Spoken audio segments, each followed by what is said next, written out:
All right, good afternoon, everybody. Welcome to our council works session. We're doing an agenda review today. It is Wednesday, June 2nd. Calling this to order. Okay, we'll start moving right along. Our city attorney's office for item number 1.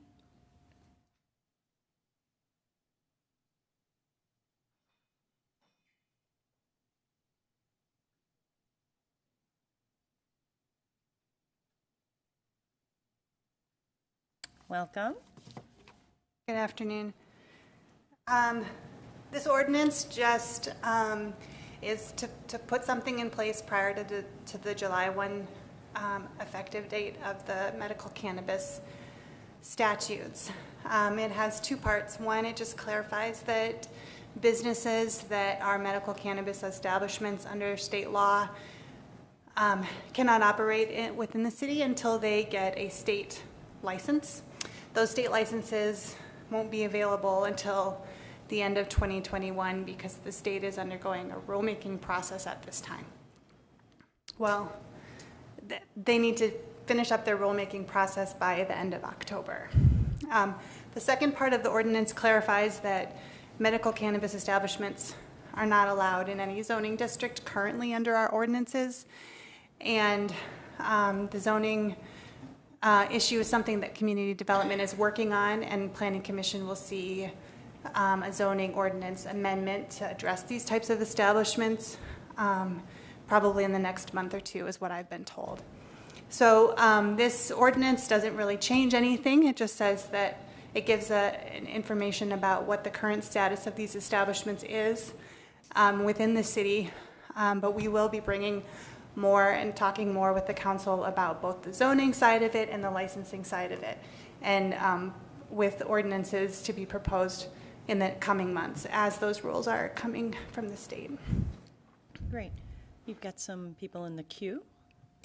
Mr. Nordstrom, you have the floor. Thank you, Madam President. Excuse me.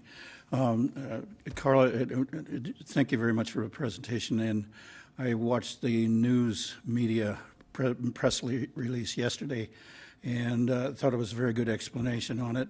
However, I think if it's possible that we get a presentation to the council members about what is being proposed, and if I'm not mistaken, we've got something lined up, what, June 11th?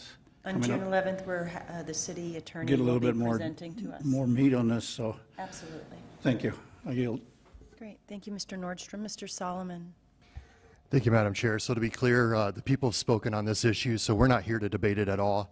But I do have a question for you. Has the city had conversations about how we're going to license this? I know this is some of the details to be ironed out, but from my understanding, there's multiple ways to go about it, where the city might view it like an alcohol license versus not doing it that way, that there might be multiple methods of regulating this? Well, the state is going to require a license, okay, and the city can also require a license. So we have had some conversations among city staff about what that license would look like, but really we're going to need input from the council on how you all, if you all want to regulate it, and how that would look. The city is given a little bit of discretion in this area to regulate time, place, and manner of the establishments as well as number. And so staff have talked about that, and the zoning side has gone a little bit farther, but we'll solicit input from the council on June 11th as to what direction you'd like to go. Okay. So the licensing is kind of an issue in terms of the zoning. That'll be part of, obviously we have a school, they can't be within a certain amount of feet from a school, and there might be other factors that we might consider. And then in terms of where people can smoke, or do we treat it much like we do the public smoking and how we handle that? Is that, well, part of that what it defaults to, I guess, on July 1st is what I'm curious on. Part of the medical cannabis statute said that there's no public smoking of marijuana. We could also make that a city ordinance violation that we could enforce on our own if we wanted to. Joel talked about, or at the press conference yesterday that the smoking rules in state law currently may also apply to this, and we'll have to look at that So in terms of smoking inside. So come July 1st, even though we have some time to kind of roll out the way we will work on this, the smoking laws, just to be clear, the smoking laws would cover this in the meantime? Am I right or wrong? The medical cannabis statute that it will be in effect July 1st prohibits public smoking. Okay. So Just want to make sure that's clear and out there while we figure out how the city should best approach this. But so you're saying come July 1st, this particular statute says public smoking is not allowed. right. Okay. Thank you. I'll let others chime in. Thank you, Mr. Solomon. Mr. Jones? Thank you, President. Not really a direct question to you. Thank you for the information, but just a comment. I am glad that we are doing some behind-the-scenes work right now and investigating it, but I am very concerned that we are looking at bringing an ordinance forward before the state has decided what the rules are. It's been voted in and it's approved, and we have to act and work on it, but there are so many things. There's one thing that can go right, and there's 99 that can go wrong with this thing. And so we have to be very careful on how we institute it.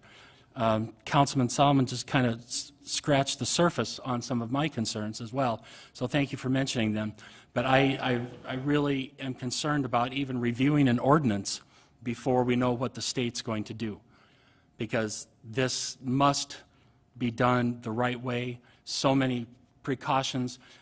Being a retired educator, I am extremely nervous about medical marijuana being legal and being brought into the schools, because it's going to happen. Guarantee you, it's going to happen. And our schools have enough to do right now without trying to address that. And so we have to, and it's not our job to tell the schools what to do, but I still like to. But we have to make sure that we do this the right way and at the right time and not rush it. Thank you. Thank you, Mr. Jones. Mr. Evans? Thank you. Has there been any exploration of the possibility of running it like communities do these community liquor stores? I believe Brookings does it that way. I think Sturgis, I know Billings does still.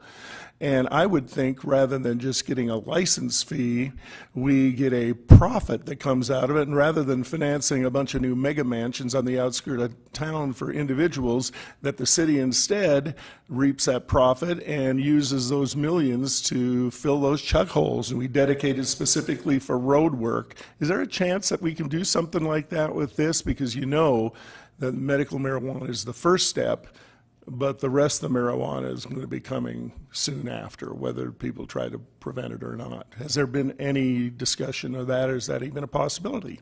Thank you. And I'm done. We discussed that among the staff. I know there are some cities in South Dakota that are really looking into this, and I think they're mostly the cities that have a city-owned off-sale alcohol, so they're familiar with that process. There's some questions about whether or not that's appropriate here under the statutes. In the realm of alcohol, there are some clear statutes about cities doing that and cities running their own alcohol establishment. There isn't similar statutes in the medical cannabis statutes. So we've talked about it. It certainly can be part of the conversation. And other cities are talking about it as well. Well, I think we definitely need to include that and see what kind of a profit it would provide us and what kind of, it's another way of getting money without increasing property taxes. And it might as well be us getting it, and it should be a highly regulated substance. Might as well be, we're regulating it, we should maybe reap the benefit of it as well. Thank you. Thank you, Mr. Evans. Ms. Drew, you have the floor.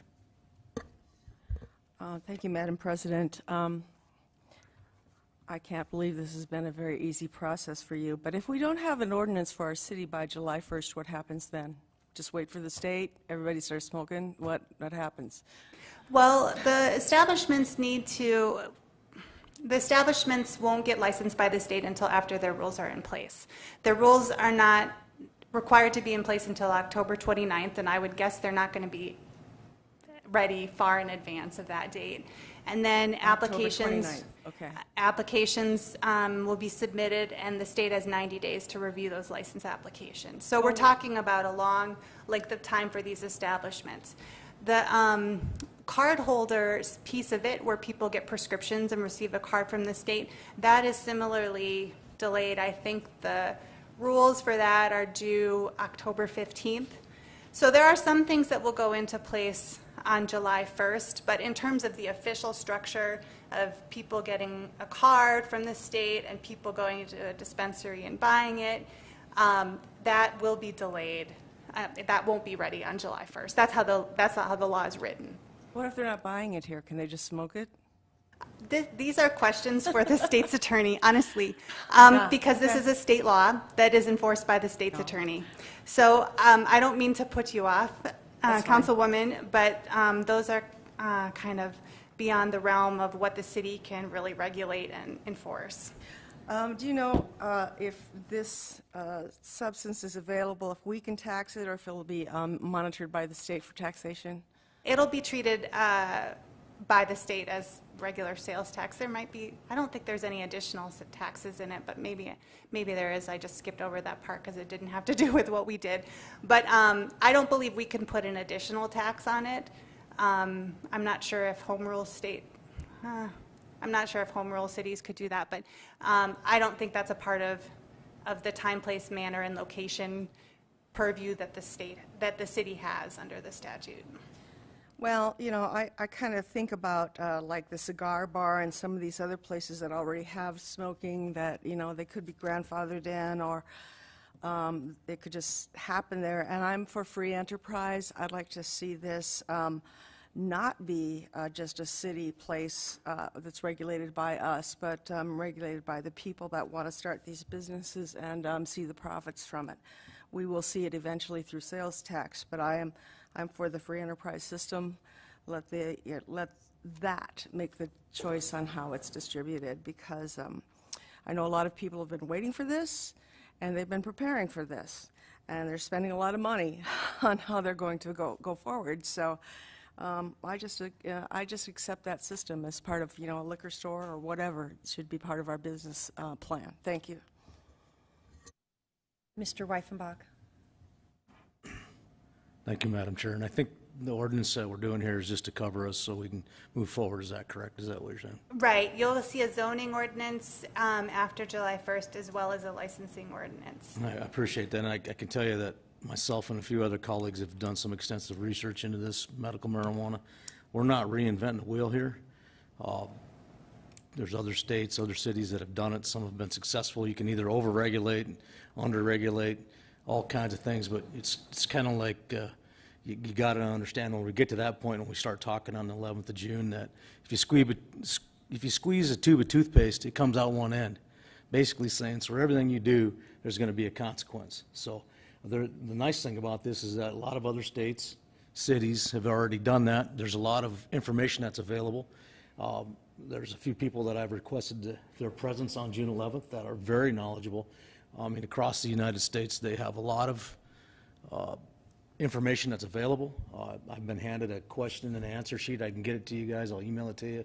It's pretty cool. It shows some of the pitfalls that other cities have, you know, done by either just letting things happen carte blanche, having the city regulate it. There's always a cause and effect when we consider all that. But I'm hoping that at the same time, the city can bring forward or make available to the council members our AOB ordinance, our liquor ordinance, and our beer ordinances, and our casino ordinances, so we can look at them all at the same time. Because if we seem to get ourselves in any trouble here as city regulators or policymakers, it's when we start to overstep our boundaries, when it becomes the First Amendment rights of people.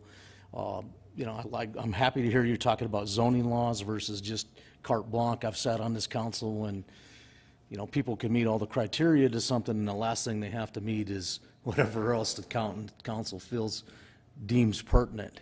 I mean, that's still written in some of our rules, even though we know that's clear violation of people's First Amendment rights. So I'm hoping that you could make that available to us. the AOB laws. I know they're currently being looked at because we stomped on someone's First Amendment rights there. Liquor store, you know, the whole billboard thing, I think we got some sort of a conclusion to that. But these are the areas that we need to be careful moving forward. We're not trying to reinvent the wheel here, guys. There's a lot of people out there. A lot of the legislators have done a lot of this homework also. Mr. Derby is one of them. Ms. Mullally is another. And then there's been a few people that actually counsel in this area, or they advocate, or whatever you want to call it. They can consult in this area. They've spent plenty of time. So as June 11 approaches, I think we do need to prepare to be ready for this. The voters voted for it, whether we like it or not, and you know, that was their decision. It was on the ballot. They voted for it overwhelmingly.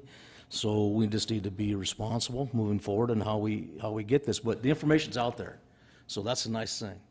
We don't have to reinvent the wheel. The information's out there. There's great professional information that some of us have spent plenty of time, or a lot of time, looking at, and still have some questions, but it narrows it down. So, Madam Chair, I would just ask that the city finance, or say legal office, actually brings forward the AOB information to us, the liquor license information, beer license information, and casino license information, so we could kind of look at that as a whole and say, you know, where are we getting it right, where are we getting it wrong, compare it to what some of the other people are doing. So thank you, Madam Chair. Thank you, Ms. Cushman. All right, moving along, number 2, Parks and Recreation. Do you have any questions? Seems like it's a standard agreement. Moving along, community development.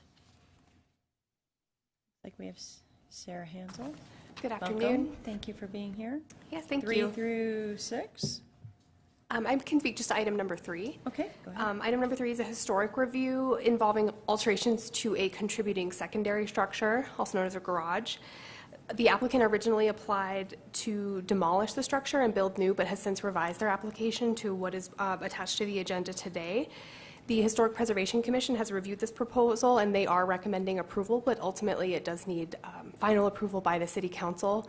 The scope of the alterations are to replace the siding to match what's on their home, to extend the roof line of their garage so that they can create some additional covered outdoor living space, and to relocate the overhead garage from its existing location to the opposite side of the garage. And the culmination of those changes are considered an adverse effect to the structure, but we do think that it's a feasible and prudent project proposal, particularly as an alternative to demolishing the structure. So we are recommending approval. Great, thank you. It looks like we have Mr. Nordstrom. Go ahead. Thank you, Madam President.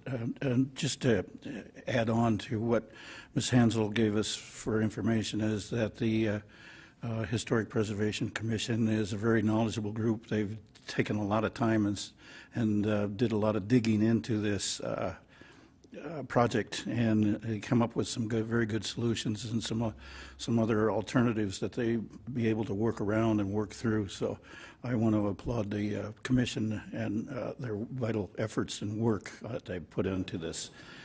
They did study it very deeply, and along with Sarah or Ms. Hansel giving some guidance and direction on it. So good job to all. Thank you, Mr. Nordstrom. Mr. Evans? Yeah, I just wanted to comment on this, and I understand why the need is called for in our laws to study this particular structure, which I have.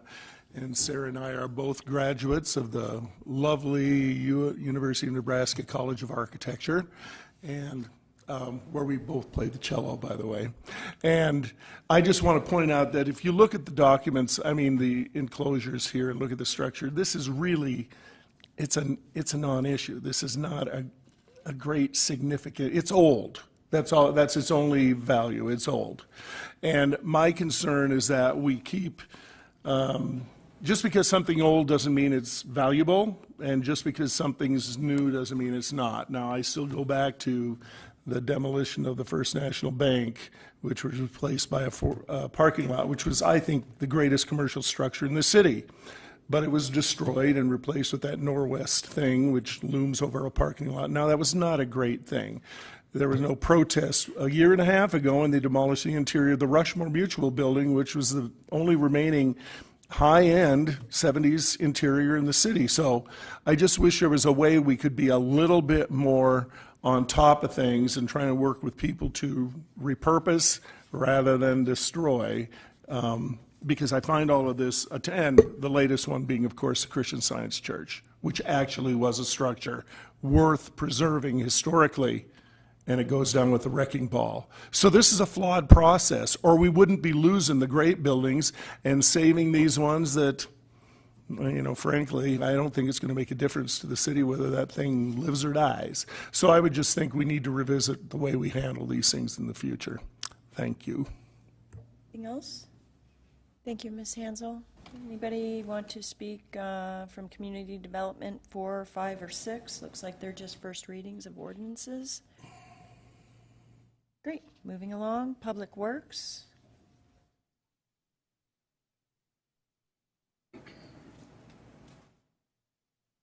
Well, hello. Thank you. Hi. So I will very briefly address item number 7, which is an update to the ordinance that governs the trenching and sewer water licensing in Rapid City. Item 46 also addresses updates to their bylaw for that board.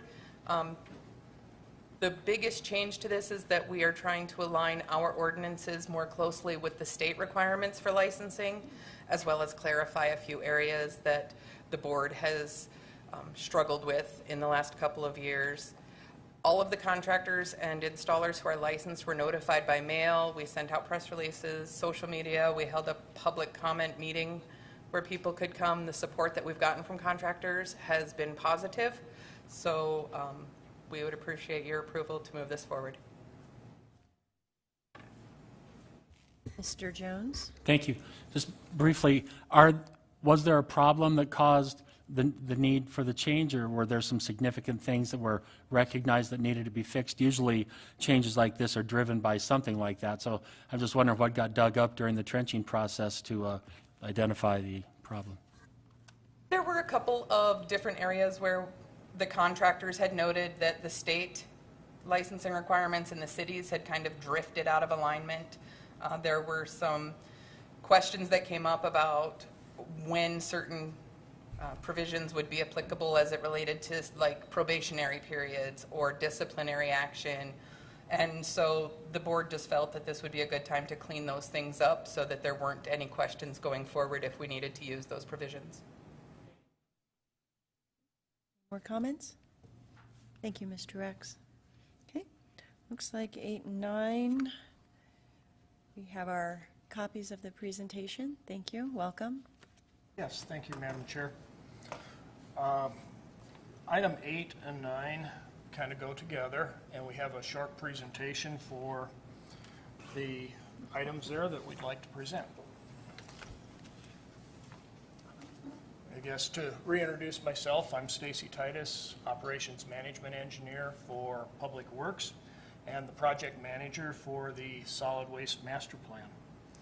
We were in front of this group on May 12th for a working session where we gave an update on the master plan, and at that time we moved forward to this working session where we have a rate resolution and financial policies for your consideration. Council authorized this master plan back in June 15th, about a year ago. We engaged stakeholders and a number of team members in December and have been working on this project since that time. The team is now ready to present the rate resolution and financial policies. So I would like to introduce Luke Rodig with Burns & McDonnell at this time. Thank you. Thank you, Stacy. Luke Rodig, Burns & McDonnell Project Manager for the Solid Waste Master Plan Project. Now I know there's a lot of items on your agenda here today, so I'll attempt to be brief with this presentation. The presentation objectives, the first objective is to provide a summary of the May 12th working session presentation. And so we'll revisit several of the key slides from that presentation, really just to aid consideration of items 8 and 9 on the agenda. The second objective is to then Following the conclusion of the presentation, request council consideration and approval of the proposed fee resolution and financial policies. So we wanted to go through the master planning process again. We felt it was important to you all as policymakers to really understand the steps and effort required as part of this master plan project. As Stacy mentioned, the project really kicked off in July of last year with various phases, so beginning with data gathering through various iterations of analysis and evaluations, as well as cost of service and rate model design analysis. Throughout that entire process, the city project team has been engaged and really has worked side by side with our team to really drive this project forward. And I would like to note that most of the city staff team was putting in this effort in addition to their daily operational responsibilities. So just wanted to thank them for their hard work as part of this project. Also, as Stacy mentioned, we engaged stakeholder representatives throughout the project at key junctures to really provide critical feedback and direction on the plan decisions and recommendations to move forward. So after 11 months now and thousands of hours of work, we're here presenting to you all today at this second working session. Moving into the key plan recommendations, I'm not going to go through each of these recommendations. They were presented in detail at the May 12th working session. I do want to note that the starred recommendations for each operation will be discussed on the following slides in more details. And then really wanted to hit the overarching recommendation, which is to address the baseline needs of all operations. So that's from a staffing resource perspective, proper equipment replacement funds, as well as capital improvement needs, really just to maintain solid waste operations and maintain the level of services that the city is currently providing. So this recommendation really is the most impactful from a cost savings and rate stabilization perspective, which is to discontinue the co-composting process. So since the operation began, there really has been no demand for this product, the co-compost product. The landfill has struggled to get rid of the product. There's very high operational costs associated with that operation, as well as significant near-term and long-term capital investments required just to continue that operation in the order of millions of dollars. I do want to note that the recycling operation is not impacted by this recommendation. And then as part of several questions we received following the last presentation, we developed this next slide to clarify the co-composting process versus yard waste composting. So the recommendation to discontinue the co-composting process is shown on the left. Really the feedstock for this process is your typical household trash mixed with the wastewater biosolids, other manures and organic type waste. And then it goes through a refining process to produce the co-composting product. On the other side is the yard waste composting operation, where the feedstock is your typical grasses, leaves, tree branches, which the city grinds and composts into the yard waste composting products that are available for residents to pick up at the landfill. And so this operation is going to continue. So just wanted to have that clarification provided to you all. The next recommendation here is to consolidate the two existing remote drop-off sites to one centralized, staffed, and regulated remote drop-off site. As you can see in the pictures, there's recurring issues with materials being left outside of the containers on these sites, significant contamination issues, mixing household trash with yard waste, making it a challenge for solid waste operations to manage these sites and materials. And then there's also safety concerns. So the recommendation is to go to one centralized, fenced, and staffed drop-off site within the city. Excuse me, haven't we been presented with this information before? Can we get to the new stuff? I'm serious. You know, we've seen this, and we got it right here in a presentation. Yep, we can move forward here. This is really just a recap to aid in consideration of items 8 and 9. So again, this is another recommendation that we went through in May 12th, implementing a commercial yard waste tipping fee. And this is contingent upon that centralized remote drop-off site being opened and operational. Moving forward, again, the proposed recommended rate adjustments are shown on this slide. The top table is the proposed adjustment values or amounts per each rate type. And then the bottom table shows the actual proposed rates with those adjustment amounts included. Do want to note on this slide, the values in parentheses are reflective of the actual rates included in the fee resolution, which include taxes. And so that is an update on this presentation. Here's the historic residential rate chart, just looking at the historic perspective. So 2012 to 2013, there was a rate decrease, no rate adjustments since that time.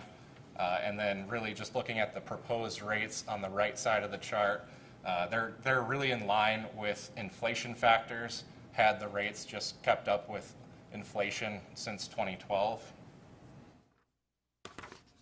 And then here's the same benchmark comparison to other cities, comparing the residential collection rates. So currently the city's collection rates are the lowest in the region. Even after the first two proposed adjustments, the city's rates in 2022 would be in the middle to lower tier for benchmark cities around the region. So really just wanted to highlight that again to aid in consideration of the agenda items. Now I'll turn it back to Stacy here for the conclusion. Thank you, Luke. Again, I wanted to thank the stakeholders that have been involved in this task since last December. Had 3 meetings, got a lot accomplished. And at this time, we'll be available for questions and everything afterwards here, but we would request council approval of the attached fee resolution and the financial policies. And then I wanted to reiterate that there is, as part of the master plan and the base plan scenario that's approved, there will be some policy actions that will be coming forward to council at future meetings for plans of implementation, such as phasing out the 35-gallon containers, some of our alleyway collection, the sharps management, and the commercial yard waste tipping fee that we had previously discussed. So with that, we are open to questions. Great, thank you. Got some people in the queue. Before we go to them, I just personally want to thank Mr. Lehman, Mr. Stroman, Mr. Evans, and Mr. Weifenbach for their help in this project as well. Go to Mr. Evans. Yeah, I have one question, because I do believe it's premature to be voting on this rate structure since we have not had one chance to discuss ramifications of it amongst the council members, unless I was hibernating or something and missed it, but we have not, have we? We need to talk about this because there are certain things that seem a bit innocuous and not going to cause a trouble. But I'm telling you, every little old lady that is going to have that 35-gallon garbage can removed and is forced to wield a big one around, we're going to get 1 billion phone calls to members of this council over that. And these are the points of the discussion we haven't had to talk about. So I'd like to ask you, what is the rationale behind removing that smaller collection unit? The primary rationale is a safety concern. The equipment we use in the collection trucks that reach out and grab the containers are designed primarily for 65-gallon and 90-gallon. So inevitably, we lose containers in the back of the garbage truck, collection truck, and then people have to crawl up there, get into the bin, and remove it. Also, from a cost standpoint, the container difference is minimal. Most of the peer groups we look at have all gone to 65 or 60-gallon and larger. It is kind of the way the industry has been set up, and it makes it more efficient for us to streamline to 2 container sizes. Luke, I don't handle it? Yeah, I think that's correct. Okay. Well, we just have to keep in mind that this is a service we offer, and the reason we offer it is for the convenience of the citizens, not for the convenience of the people that are actually collecting it and everything. And we need to take both in consideration. That also will involve the use of alleys and way we collect it. So there's many considerations we need to talk about before we do anything. So I believe to just approve this with no discussion is premature. Thank you. Mr. Solomon? Thank you, Madam Chair, and I appreciate the presentation and the hard work to everybody involved. Obviously, there's a lot to consider here. For policy's sake, since you're going to bring this up soon, and Stacy, this might be more for you, I think Mr. Evans brings up a good point about, well, his larger point is not so much about the 35-gallon deal, it's about who the customer is. And I think that is obviously first and foremost in our mind. With that in mind, I think if I have one question, in addition to that, it would be about the remote drop-off sites.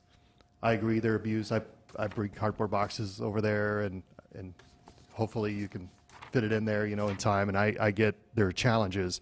At the same time, the convenience factor and the encouragement of recycling, for example, your cardboard versus throwing it away, those sorts of things. Having that on the west side and the east side is very beneficial because of the way our city's laid out. And you're talking a little bit about centralizing that and staffing. But will that discourage use or will that encourage use? I guess what I'm asking is would that change make things better for the customer or worse or more inconvenient for the customer?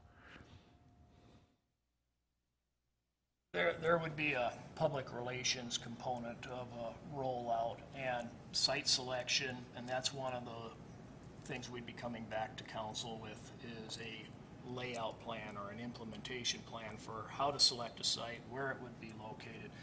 That is something that's not going to happen this year. It would be in the future.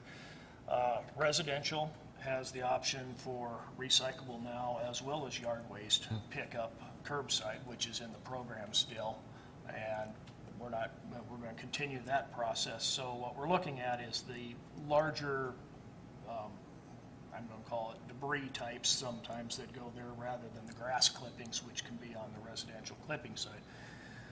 In order on the cost of services to keep the rates and justify them, having 2 of those sites staffed full-time, it just didn't make sense right now.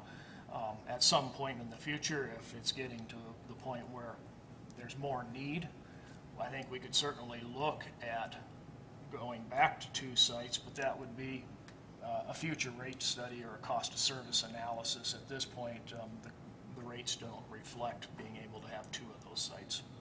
And to be clear, the abuse often comes from commercial users using those remote sites versus the typical residential consumer. Is that correct?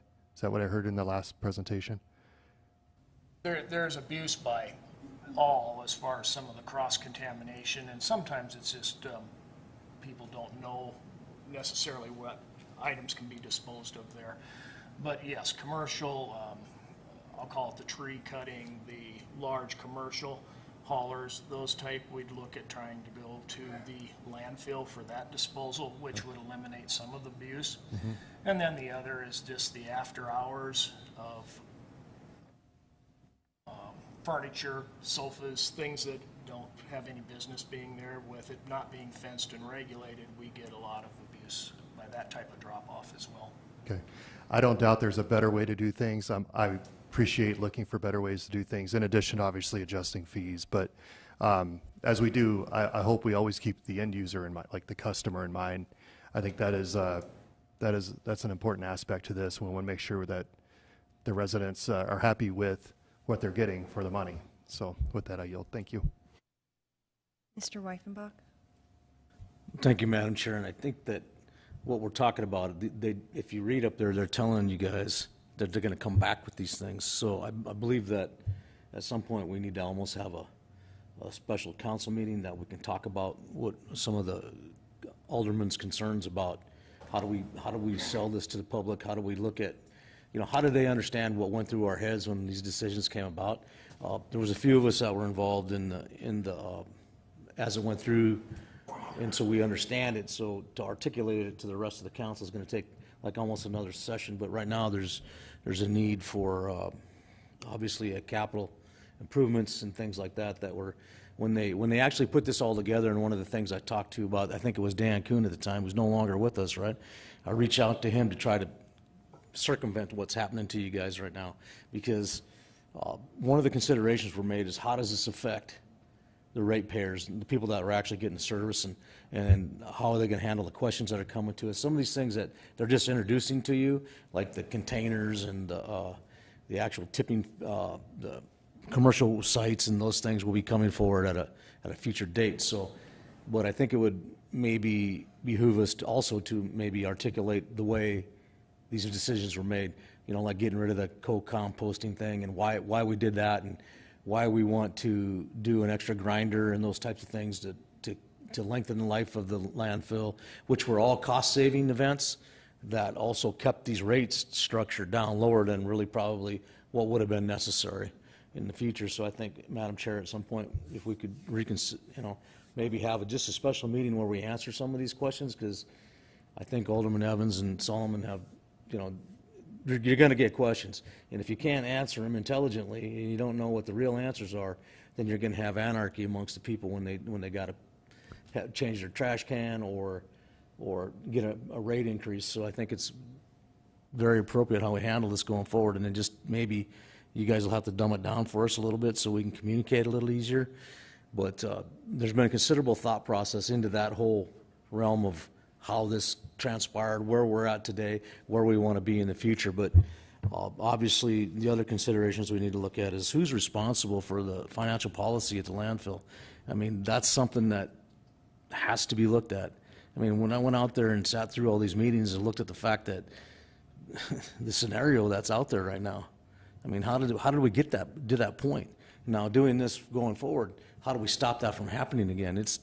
They have no capital improvement funds that are available. They have machine sheds. They can't have machines that won't fit in these sheds that are, tens of years old. I mean, 10, 20, 30, 40 years old, some of them that aren't even, the guys are working outside in the winter elements, types of things.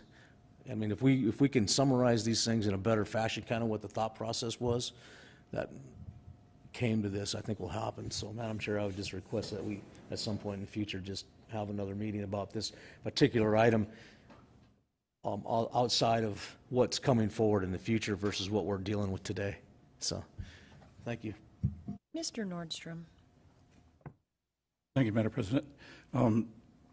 The way I'm reading items 8 and 9 is to ask us to approve a financial and rate setting policies for Monday night. And then if the council so desires, I would suggest that we continue these to answer some of the questions, because I've got some issues similar to what the other council members have brought up, because my first question is for probably Mr. Titus, if I may. And Stacy, is there any public input into this, or public comments put into this policy or rate studies, or any of these comments that you've made so far? We did not have an actual public outreach other than the stakeholders meeting. The intent was to do the same policy or practice we did for the water and the wastewater utilities and use the stakeholders as the way of engaging the public representation. So that was the method used, was the stakeholders. Just based on my previous comments or feedback that I've gotten from the public is they're very concerned about removing of the 35-gallon containers. And so my question will be, and you may not have an answer for me, but my question will be if there's any way to modify those containers or modify the arms so that they do not have to or cannot fall into the truck, so the drivers don't have to get out and retrieve that container. So is there a way to modify those arms? All right, I'm going to defer to Luke on that. He will have more expertise in that matter. Because I understand the safety part of it. Please, go for it. I know currently they are using modified arms to collect the majority of the 35-gallon containers. There are still issues with the settings allowed for picking up 35 gallons versus 95-gallon containers. So you get to a point where you can pick up the 35-gallon container, but you may crush the 95-gallon container, which adds to cart replacement costs and additional maintenance for the solid waste division. I would note for the 35-gallon containers, the other issue that is being experienced is overfilling of the containers, and so there's waste piled up well above the container, which blows over and creates litter issues and just a challenge for the collection department as another issue with the 35-gallon containers. Totally understand both sides of the issue. I get it, and thank you for that clarification. And then the previous comment was made about the elderly ladies having an issue with the larger containers. Well, there's older gentlemen that are out there too that are going to have the similar issues with those larger containers. And some of those folks don't even use those containers every week. They bring them out there probably every other week. That's even the small containers. So I think right now, just my thought process right now is saying that we need a little bit more thought put into those 35-gallon containers. And I see in one of the proposals that you are continuing a rate increase of about $2 per year through the year 2025 on the chart versus what was up here on the slide. So can you explain the contradiction there?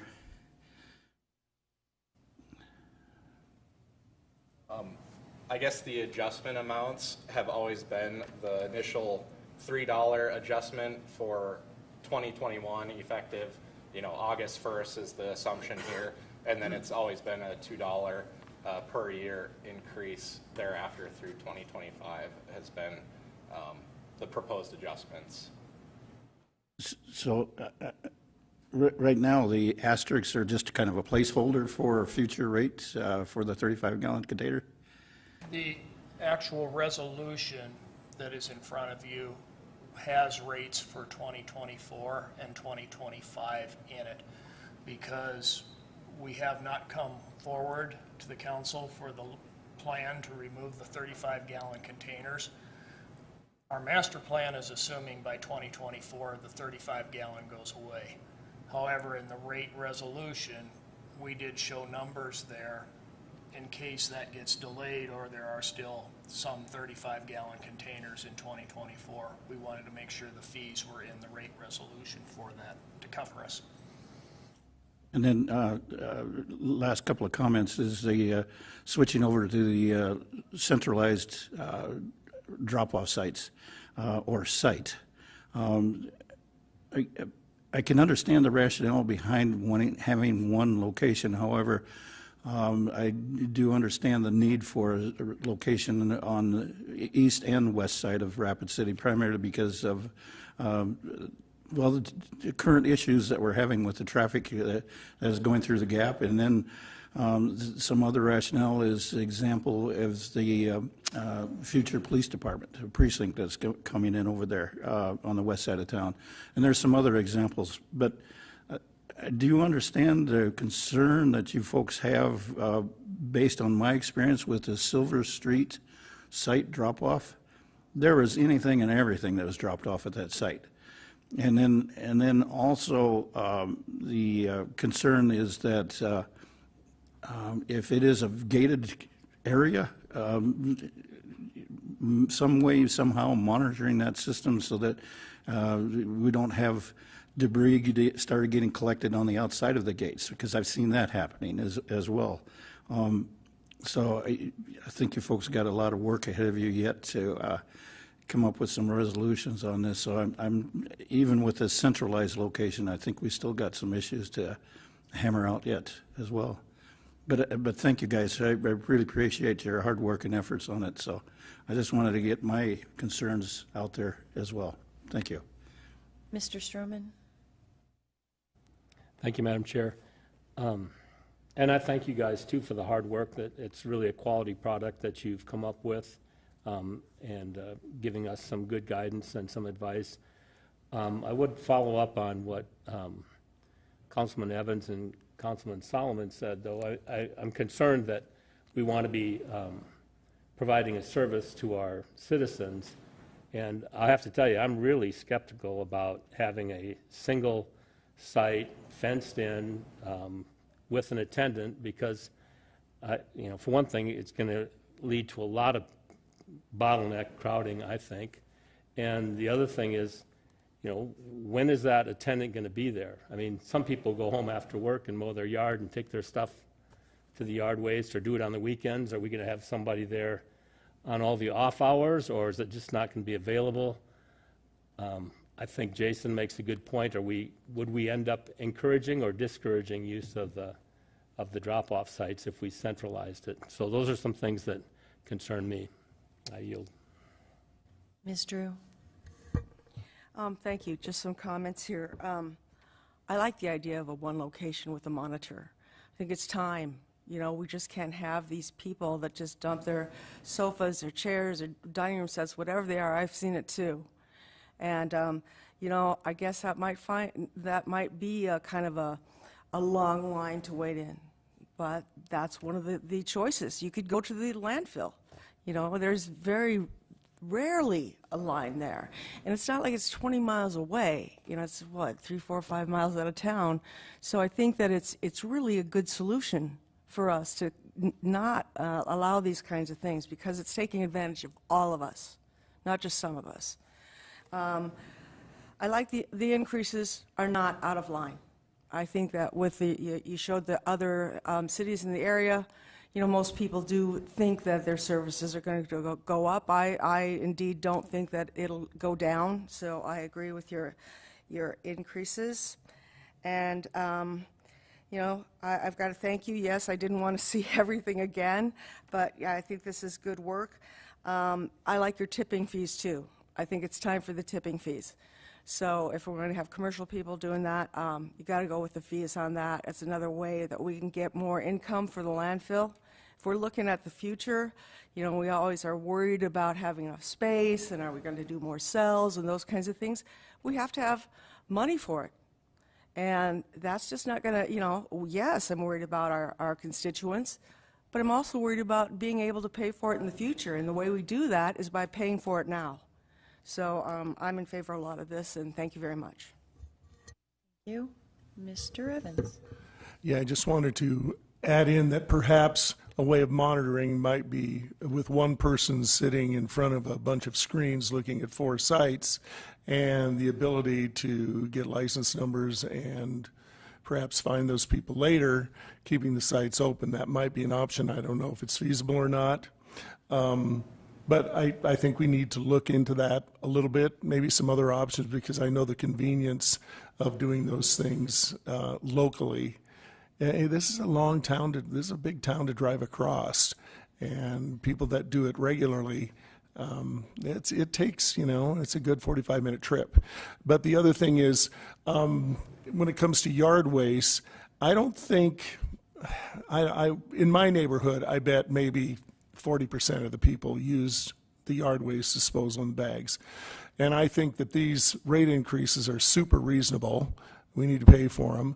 But perhaps we give the people an option of, an additional thing. If you're going to use the yard waste disposal, they pay an additional fee for that you know, that particular convenience. And then a map is generated for the crews that go around and collect it. And it might save time in general rather than diving down streets where nobody is using that service. So that might be something to explore as well that maybe hasn't been talked about. Thank you.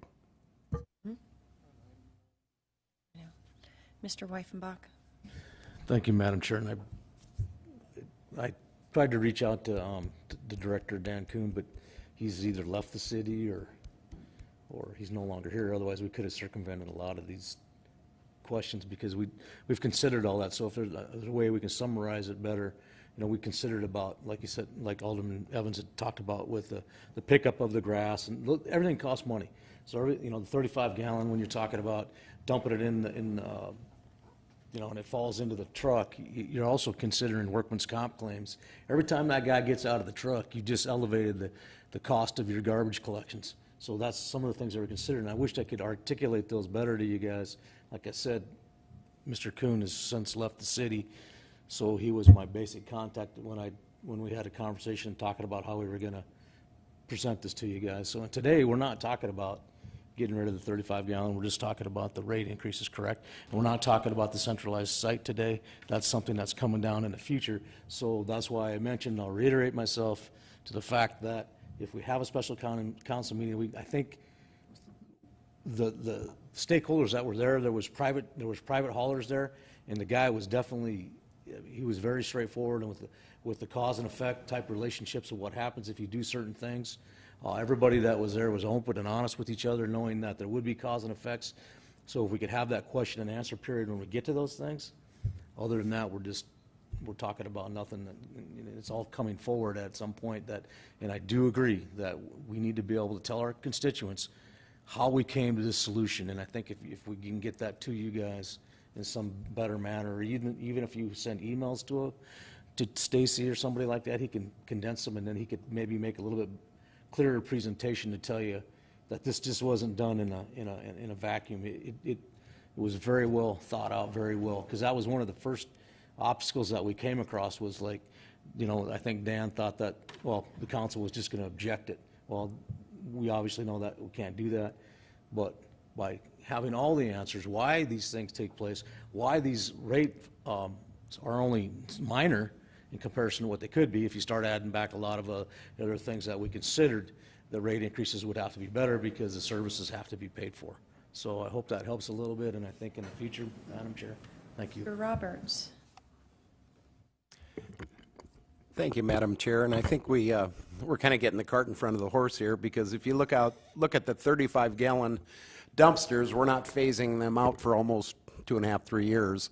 So we've got plenty of time to roll it out, plenty of time to do community outreach to let people know this is either coming or they can tell us why it shouldn't be coming. But it's not something that I think we need to deal with today. I think what we need to deal with today is what's in front of us, and we're really not even dealing with that today. We don't vote on it until Monday. But I think we have plenty of time, plenty of opportunity. And I think the community has plenty of time and plenty of opportunity as long as we keep it out there and we do a good community outreach with this. So anyway, thank you. Good discussion, and we'll continue it on Monday. Speaking of time, we're only on number 9 and we're an hour in. So let's move to number 10. Madam Chair, are you anticipating a presentation Monday night? I don't think so. Okay, thank you. Great, thank you. Okay, number 10, Captain Sitz. Our antlerless deer access permit program. Thank you, welcome. Thank you, good afternoon, Council. Here on behalf of the Rapid City Police Department for the agenda item, looking to approve a resolution that allows a city 2021 archery antlerless deer access permit program. This would be the third year of the program. Our previous 2 years have been successful. Actually, no complaints to the police department about the program at all. In fact, we've had actually more complaints from citizens about hitting deer on Sheridan Lake Road or deer destroying their gardens. This would be a joint program that would be co-managed by the Rapid City Police Department and the South Dakota Game Fish and Parks. And I have Trenton here with me now if there's any questions about the program. Any questions? Great. Thank you very much. Okay, moving right along. Airport, number 11. There she is. Thank you, Madam Deputy President. Director Tony Broom, thank you for being here. Thank you. What you have before you is a recommended change to our airline rates and charges, and that is due partly because of the significant amount of federal grants that we've received through the CARES Act. Basically, it boils down to you can't double dip. We charge all of our expenses or a certain amount of our expenses to the air carriers. We've since been able to get grant relief to pay those expenses, they're in turn lowering their expenses. Each year we do reconciliation because our rates and charges that we charge to the air carriers is based on a budget. It's a very tedious, long process, and each year we then reconcile the actual to budgeted expenses from the previous year. That then tells us whether we owe a credit to the air carrier or whether they owe us.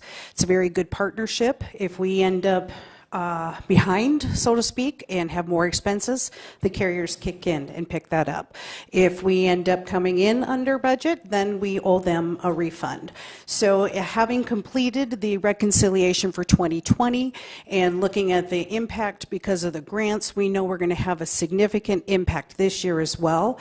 So we recommend, and it is per our contract, that we reduce those rates for the second half of this year. That will, in essence, then reduce the amount of credit that we will most likely owe to those carriers for next year. It is a complicated process. I'd be more than willing to sit down with anybody that wants to see it, or if you have any questions today, that I'd be more than happy to answer. Questions, comments? Great. Thank you, Ms. Broom. Thank you. Okay, moving along, number 12, Parks and Recreation.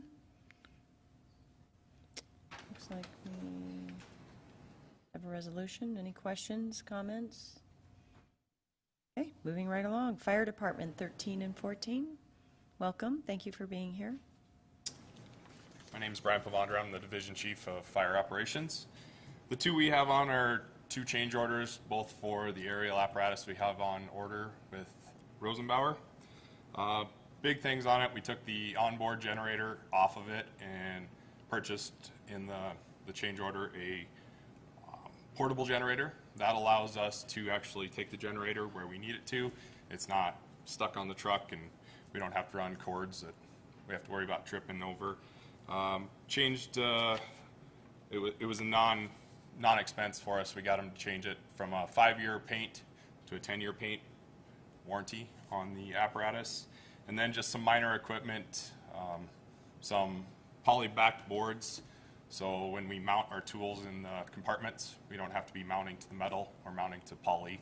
Makes it a little easier to change if we change tools. So those are the two agenda items we have. Having the The right total tools for them are helps. $3,323 is the total between the two. Mr. Jones is in the queue. Thank you. Are these increases or decreases? Increases. Okay, thank you. There was increases and decreases in each of them, but the total increase for the purchase price was $3,323. Mr. Nordstrom. Thank you, Madam President. Assistant Chief, the NJPA, a National Joint Powers Agreement? Yeah. It is. I believe that's it. Okay, and then I'm not understanding the word that's before that, F-O-R-E-R? You know, I'm not sure on that one. That's the way it was written. I know we purchased this truck through Sourcewell, using Sourcewell pricing through Rosenbauer, and I think that's all part of that verbiage. Yeah, thank you. I like the idea. It's a great concept to use the national joints because I've seen that used in other places, but I was just unfamiliar with that previous word with that. Yeah. Or if that's a typo or something, so. In the next item, it says former NJPA, so it's probably supposed to be former. Thank you. I do believe you're correct on that. I believe they did change their name from NJPA to Sourcewell, now that you point that out. Thank you. I just needed a clarification. Thanks. Any more discussion? Great, thank you. Thank you. Okay, moving along, 15, Human Resources. Welcome, thank you for being here. Good afternoon. My name is Brandy Christensen. I'm the Assistant Director for Human Resources. The item that we have on the agenda today is to request approval for 2 step increases as well as a cost of living adjustment of 1.1% for non-union employees. You may recall back in December when you were reviewing and approving the AFSCME contract that was to go into effect in January of this year. There was also an item presented at that time for approval for non-union pay scale changes, and you did approve it at that time. Post-approval for AFSCME contract, there were significant items that needed to be done for implementation on that, and the last several months has really taken up all the time in order to do that properly and correctly. So the mayor and the department directors have determined that we're not quite ready to place all the non-union employees on the pay scale as of yet. Instead of making the non-union employees wait until we're ready for that, we're requesting that we do the 2 step increases and the cost of living adjustment at this time, since there have been no step increases for non-union employees since January of 2019. The reason for that is COVID. Right about the time we were looking at what we were going to do for 2020, of course COVID hit. We were trying to be very, very careful with any changes that we made on spending, because we weren't sure, how that was going to affect our overall budget.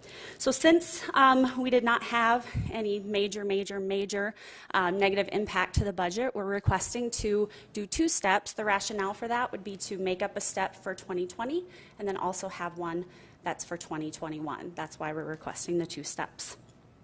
And then the cost of living adjustment, that's just something that we try to do whenever we look at the CPI, try to keep up with inflation. That's where that number derived from. So with that, to make sure that we implement the pay scales that you did approve back in December properly, we're entering into a partnership with Elevate Rapid City.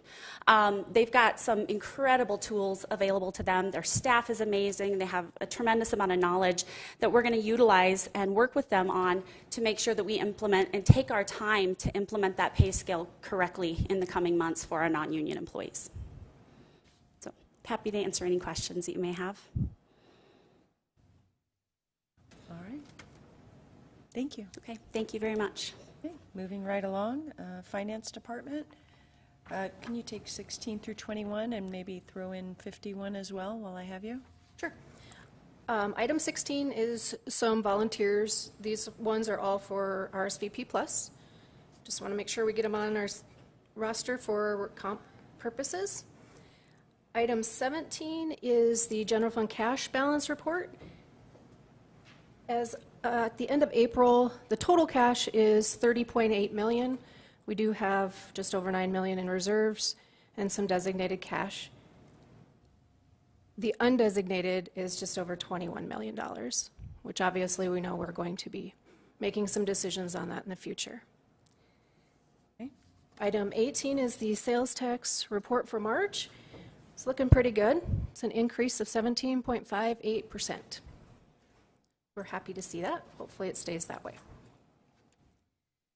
Item 19 and 20 are both to surplus some items to trade in, one for stormwater drainage and 3 items for the cemetery. And item 21 are some property tax abatements that we received from the county. They had an error in calculating a property for 2019 and for 2020, and so they've just asked for abatement on those. Item 51 is the second reading. There are no changes from the first reading.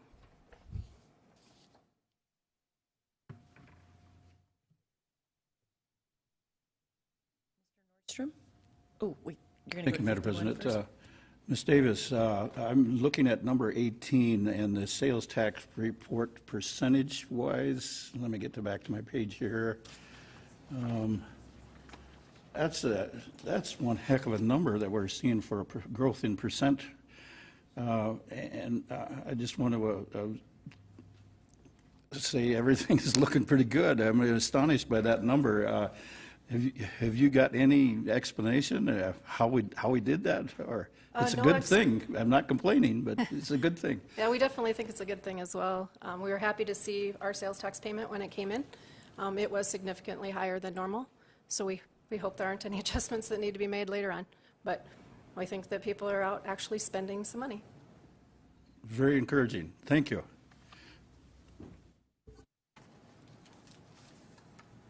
Did we go to 51? Great, right, just making sure. All right. Thank you, Ms. Davis. Moving along, Public Works. Yes, items 22 through 46 would be what I'd consider regular business. We do have staff available if you have any questions or on any specific item. Do I have any council members that like to pull any 22 through 46? Mr. Evans? Thank you. I just want to continue my objection to that lighting plan that we're implementing. And most of it's been put in now, and I'm going to ask everybody here, as you drive through downtown Rapid City, to look at what we've put in. If you like it, I suggest you travel and see where it's done well in other communities. Because what we have now, mounted far too high on standards, is a general area street lighting. The pedestrian level lighting is mounted way too high, and it shines directly into your eyes. It acts as another point source, so if anything, it's actually causing more of a hazard for pedestrians because you're looking at all that glare, and then the pedestrian area is in a shadow. So I think back to a year and a half ago or so when I first asked, when the bids came in 60% below where they should have, and I asked for the lighting controls to be included. We could solve those problems because we could dim them. I think the color is inappropriate. It's far too white, not what I would hope would be a dark skies compatible spectrum. And even the way that the pedestrian level lights are mounted on the holes, they're mounted parallel to the street rather than perpendicular, so they don't sit out. They have no decorative value, which is part of the reason we do those things. So I'm going to only ask, because I know that this will be approved, look at what we just built as you drive around. And I hope you don't like it, because I'm telling you, I think it's extremely mediocre. In fact, I'd say it's below average. In particular, note the glare in your eyes as you travel. Thank you. To clarify, that was number 24, correct, Mr. Evans? Yeah. Great, thank you. Ms. Drew? On item 28, we're doing a lot of bids for roof replacement, and there's no list of any of the properties we're looking at. So on Monday, I'd like to see maybe a list of those. There's 15 to 20 roofs that are being replaced, so maybe you guys have some kind of idea which roofs those are. Thank you, that's it. Great. Anything else? Okay. Thank you very much. Okay, up to 47, community development. Thank you, Madam President. Number 47 is approval of the CAPER. That's our year-end report for the CDBG program. Number 48 is authorization to sign fiscal year 21 contract with Pennington County Health and Human Services for their rent assistance program. And number 49 is authorization to sign the corrected agreement for fiscal year 20. There was a miscalculation from HUD of about $79.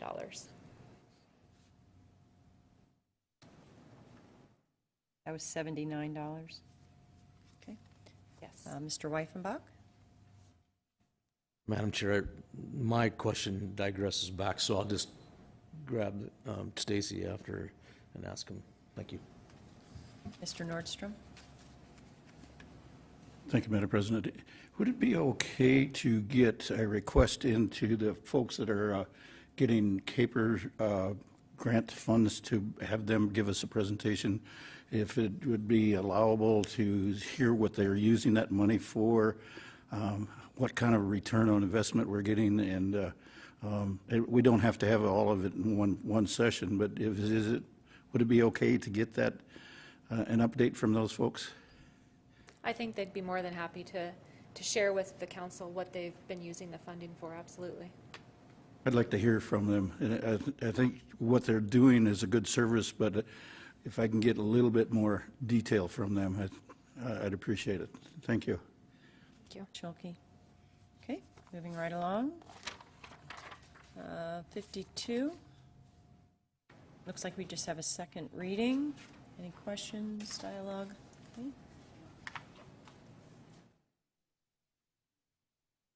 Yep. Okay, moving on to 53. I think we're back to scooters. You want to talk about scooters? Ms. Drew? All I want to say is I'm not going to vote in favor of any prohibition of the little vehicles downtown, because I've seen them used in several big cities with no big gangs running over ladies coming out of the oil shop. So I'm going to say yes. I also saw a commercial where it looked like UPS has now developed a motorized vehicle that goes down sidewalks to deliver packages. Now, I don't know if that's just fantasy or if it's real, but we're going to just see a lot more automation, and so I'm just going to vote no on this. I just want y'all to know.